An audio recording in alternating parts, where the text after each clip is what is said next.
Hello मेरे प्यारे दोस्तों, आप सबकी रिक्वेस्ट पे मैं लेके आई हूँ एक और सिंधी स्पेशल रेसिपी, सिंधी साई भाजी और भोगल राइस। जी हाँ, मैं ना महीने में कम से कम 5-6 बार तो इसको बना ही लेती, तो सोचा आप सबके साथ भी शेयर करूँ। और ये रेसिपी रिक्वेस्ट की है मेरी कज़न भूमिका कुकरेजा ने, क्योंकि वो अपने घर से दूर रहती है, तो उसको ये रेसिपी सीखनी है। तो चलिए शुरू करते हैं। तो सबसे पहले हम भिगाएंगे चावलों को, क्योंकि हम बाद में बनाने वाले। तो यहाँ पे मैं बोल में ले रही हूँ 2 कप भर के बासमती चावल। इससे बहुत ही बढ़िया लेंथ आती है। आप चाहे तो रेगुलर चावल भी यूज़ कर सकते हैं। इसको 2 से 3 बार धो लेंगे अच्छे से, जैसे कि इसकी पूरी डर्ट वगैरह निकल जाए, जो कि सफ़ेद पानी ना एक्स्ट्रा स्टार्च वो पूरा निकल जाए। उसके बाद जब पानी क्लियर आने लगेगा तो इसको भिगाएंगे और इसको सोख होने के लिए रखेंगे कम से कम आधे घंटे के लिए, जब तक हम अपनी बाकी की तैयारी कर लेते हैं। नेक्स्ट यहाँ पे मैंने लिया है 2 बंच पालक। इसको मैंने अच्छे से धो के साफ़ कर लिया है। इसको बारीक बारीक काट लेंगे।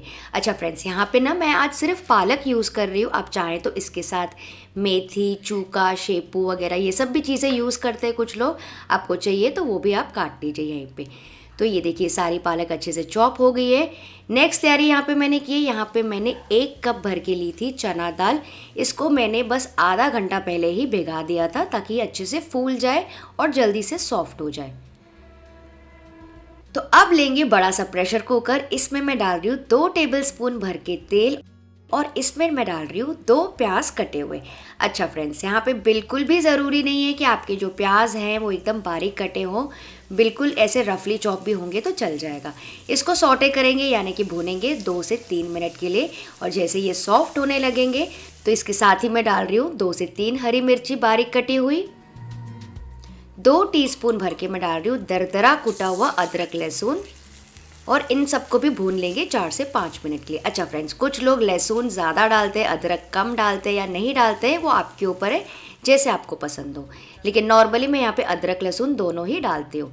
तो इसको भी 4 से 5 मिनट के लिए भून लेंगे, जैसे कि हल्के से गोल्डन ब्राउन होने लगे, पर बहुत ज़्यादा डार्क भी नहीं करना है। तो ये देखिए मैंने मीडियम फ्लेम पे इसको भून लिया था 5 मिनट के लिए। थोड़े से गोल्डन ब्राउन होने ही लगे हैं। तो यहाँ पे मैं डाल दूँगी 2 टमाटर ऐसे कटे हुए और इसको भी पकाएंगे 2 मिनट के लिए। अच्छा फ्रेंड्स, कुछ लोग ना सिंधी साई भाजी में मिक्स वेजिटेबल भी डालते हैं, जैसे कि बारीक कटा हुआ कच्चा आलू, बैंगन, गाजर, लौकी, वो सब भी डालते हैं। अगर आप वो सब भी यूज़ कर रहे हैं ना, तो बारीक काट के प्याज के बाद ही उसको भून लीजिए, उसके बाद टमाटर डालिएगा। लेकिन आज फ्रेंड्स मैं सारी वेजिटेबल्स नहीं यूज़ कर रही हूँ। रेगुलरली जो मैं घर पे बनाती हूँ ना, तो हम लोग वेजिटेबल्स नहीं डालते। तो मैं आपको वही तरीका बता रही हूँ जो कि हम नॉर्मली बनाते हैं। तो ये देखिए जब टमाटर सॉफ्ट होने लगेंगे तो यहाँ पे डालेंगे कुछ मसाले। आधा टीस्पून हल्दी का पाउडर, आधा टीस्पून लाल मिर्ची का पाउडर और 1 से 2 टीस्पून भर के डाल दीजिए धनिया का पाउडर। इससे क्या होगा, टेस्ट भी आएगा और थिकनेस भी मिलेगी। और इसको भी ना मेस के साथ भून लेंगे, ताकि मसाले भी अच्छे से भून जाएं। तो ये देखिए फ्रेंड्स, प्याज, टमाटर और मसालों का बेस रेडी हो गया है। तो यहाँ पे हम डाल देंगे सोखी हुई चना दाल और इसको भी भूनेंगे बेस के साथ 2 मिनट के लिए। तो फ्रेंड्स, हर एक चीज़ को हर स्टेज में अच्छे से भुना जाता है, उसके बाद ही इसमें सीटी बजाई जाती है। अच्छा, यहाँ पे एक और इम्पॉर्टेंट पॉइंट, कुछ सिंधीज़ ना फ्रेंड्स यहाँ पे चना दाल के साथ वो जो छिलके वाली हरी दाल होती है ना, वो भी डालते हैं। तो अगर आपको पसंद हो तो चना दाल के साथ 1 मुट्ठी आप हरी वाली दाल भी भिगा सकते हैं, आपके ऊपर है। तो दाल भी अच्छे से भुन गई है बेस के साथ। तो अब बारी आती है डालने की पालक। तो सारी पालक इसमें डाल देंगे। तो शुरू में आपको ऐसा लगेगा कि काफ़ी फूल गई है, घुमाने में डिफ़िकल्टी होगी, लेकिन ऐसा बिल्कुल नहीं है। और इसके ऊपर अब हम डाल देंगे तुरंत ही 1 टीस्पून भर के नमक। तो इससे क्या होगा, पालक जल्दी से श्रिंक हो जाएगी और आपको भुनने में आसानी होगी। तो इसको लगातार ऐसे भूनते जाइए, तो बेस के मसाले भी इसमें अच्छे से लग जाएंगे और पालक थोड़ी सी श्रिंक भी हो जाएगी, तो आपको घुमाने में आसानी होगी। तो फ्रेंड्स, नॉर्मली जो रेशियो होता है ना, वो होता है 5:1। मतलब अगर आप 500 ग्राम पालक यूज़ कर रहे हैं तो आपको यूज़ करनी पड़ेगी करीबन 100 से 150 ग्राम चना दाल। तो मैं आपको परफेक्ट रेशियो बता दे रही हूँ परफेक्ट दाल के लिए। फिर भी जैसे जैसे आप बनाते जाएंगे ना, आपको अंदाज़ा लगता जाएगा, तो आप अपने हिसाब से एडजस्ट कर सकते हैं कोई भी चीज़। तो अब देखिए पालक काफ़ी सारी श्रिंक हो गई है। तो यहाँ पे मैं डाल दूँगी बस आधा कप भर के पानी। फ्रेंड्स, ज़्यादा पानी बिल्कुल भी नहीं डालना है, वरना बहुत ज़्यादा पानी हो जाएगा ना, तो बाद में आपको बहुत सुखाना पड़ेगा। तब तक ये पालक भी एकदम टूट फूट जाती है, दाल भी नहीं दिखती है। और पालक अपना भी पानी छोड़ता है, तो बस इतना ही पानी डाल के थोड़ा सा मिक्स कर लेंगे और इसको कुकर के लिड से ढक के हाईएस्ट फ्लेम पे 4 से 5 सीटी आने देंगे। तो फ्रेंड्स, देखा आपने यहाँ तक का प्रोसेस कितना ज़्यादा आसान है। सारी चीज़ों को बस कुकर में डालना है और सीटी बजाना है। बनाना है बेहद आसान, लेकिन ट्रस्ट मी फ्रेंड्स, दुनिया की सबसे ज़्यादा टेस्टी पालक की रेसिपी बनती है। तो जो पालक नहीं भी खाते ना, वो भी इसे मज़े से खाएंगे। तो ट्राई ज़रूर कीजिएगा। तो करीबन मैंने इसमें 5 सीटी आने दी और उसके बाद गैस का फ्लेम ऑफ कर दिया। अब इसका जितना भी पूरा प्रेशर है ना, उसको निकलने देंगे।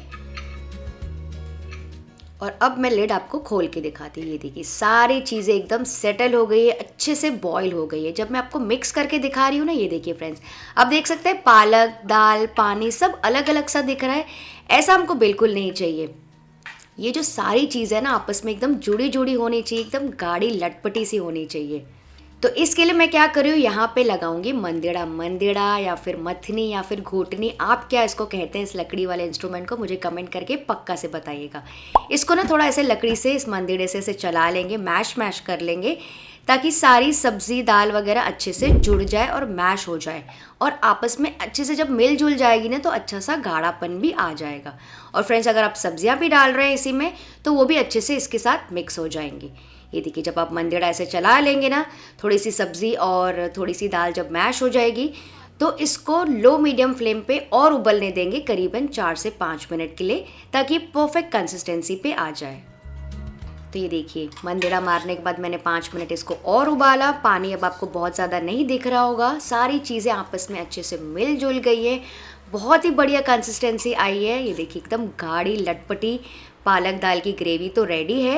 मतलब कि साई भाजी एक्चुअली देखा जाए तो रेडी है। आप चाहें तो इसको ऐसे भी खा सकते हैं, लेकिन मैं इसके ऊपर लगाऊंगी एक बढ़िया सा तड़का, जो कि इसके टेस्ट के लेवल को दुगना कर देगा। तो चलिए लगाते हैं मेरा फेवरेट लहसुन का तड़का। तो तड़का पैन में मैं गरम कर रही हूँ 1 टेबलस्पून घी। जी हाँ फ्रेंड्स, घी ट्राई करके देखिएगा, इस रेसिपी में बहुत ज़्यादा मज़े का लगता है। और फिर मैं इसमें डाल रही हूँ 7 से 8 कली लहसुन की, जिसको मैंने ऐसे गोल गोल मतलब बारीक चॉप कर लिया बेसिकली। आप चाहें तो ग्रेट करके भी डाल सकते हैं या कूट के, बहुत ज़्यादा टेस्टी लगता है।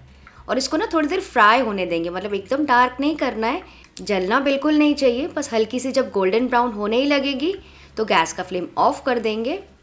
और फिर इसके ऊपर डाल देंगे आधा टीस्पून भर के लाल मिर्ची पाउडर, ताकि ये जले ना। और बिल्कुल पिंच, मतलब 2 पिंच समझिए, मैं डाल रही हूँ गरम मसाला। इसको स्टर कर लेंगे और इस तड़के को तुरंत से डाल देंगे सब्जी के ऊपर। वाह, क्या खुशबू आ रही है फ्रेंड्स इस वक्त मेरे घर में, मैं आपको क्या ही बताऊं। और बिना ज़्यादा मिक्स किए हुए तुरंत से इसको फिर से लिड से कवर करके ढक के रखेंगे 5-7 मिनट के लिए। इससे क्या होगा, जितनी भी खुशबू है ना लहसुन तड़के की, वो उसमें ही रह जाएगी और सब्ज़ी अच्छे से सेट हो जाएगी।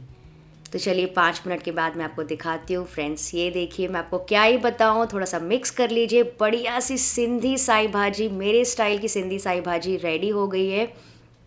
और सर्विंग करने के बाद भी ना ऊपर से भी आप थोड़ा सा तड़का और दे सकते हैं, अगर आप मेहमानों के लिए सर्व कर रहे हैं तो, या फिर आप इंडिविजुअल सर्व करके भी तड़का डाल सकते हैं, आपके ऊपर है।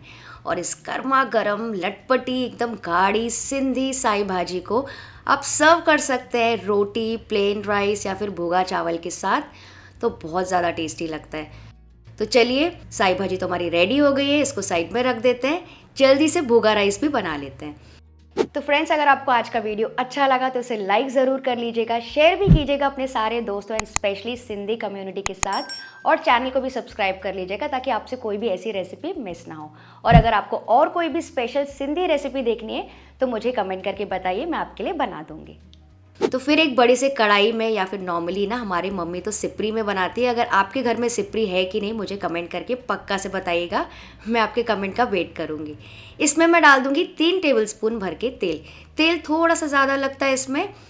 फिर डाल रही हूँ 1 तेज पत्ता, 3 से 4 काली मिर्ची और 1 टुकड़ा दालचीनी का। बस बहुत ज़्यादा खड़े गरम मसाले इसमें नहीं डलते, आप चाहे तो सिर्फ तेज पत्ता भी डाल सकते हैं। फिर मैं डाल रही हूँ 2 बड़े प्याज ऐसे लंबे स्लाइसेस में कटे हुए, और इसको सॉटे करेंगे, यानी कि फ्राई करेंगे जब तक कि बढ़िया से गोल्डन ब्राउन ना हो जाए, मतलब एकदम डीप ब्राउन करना है।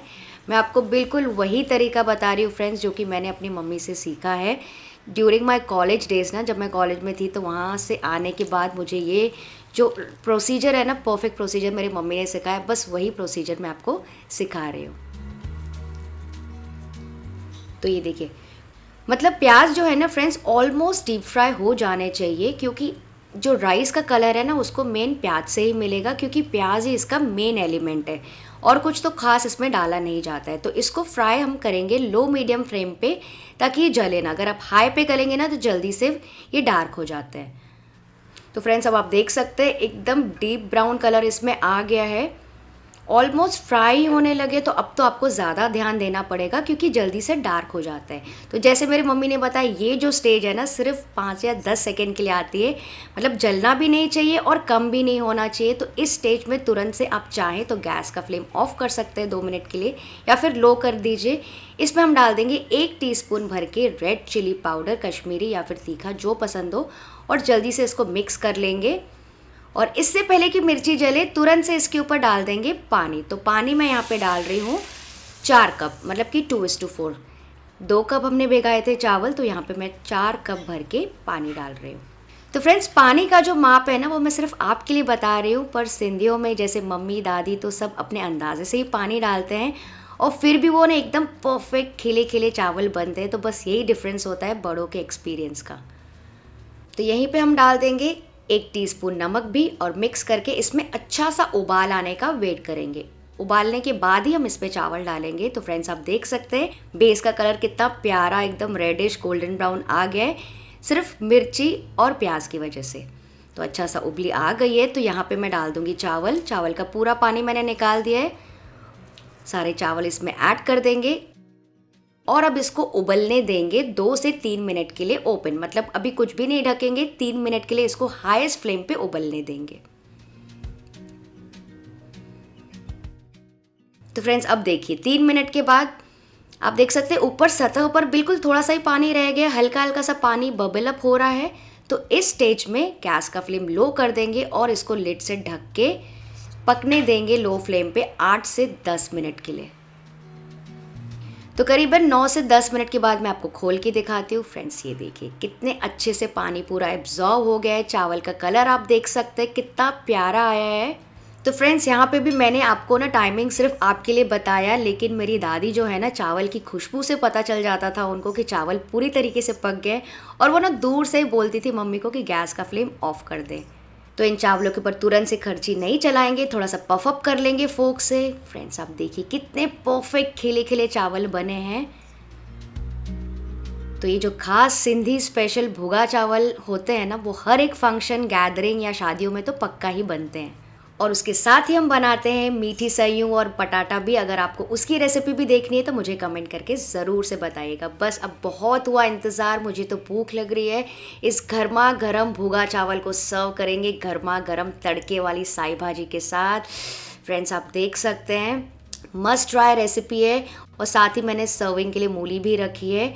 तो इन दोनों का जो कॉम्बिनेशन है ना फ्रेंड्स, मेड इन हेवन है। एक बार ज़रूर ट्राई कीजिएगा मेरे कहने पे। और अगर आपको वीडियो थोड़ा भी पसंद आया तो लाइक शेयर एंड सब्सक्राइब। और फ्रेंड्स अगर आपको सिंधी स्पेशल दाल पकवान की रेसिपी देखनी है तो यहाँ पे क्लिक करके वीडियो चेक कर सकते हैं। चलिए आप सब अपना ख्याल रखिएगा, बाय बाय।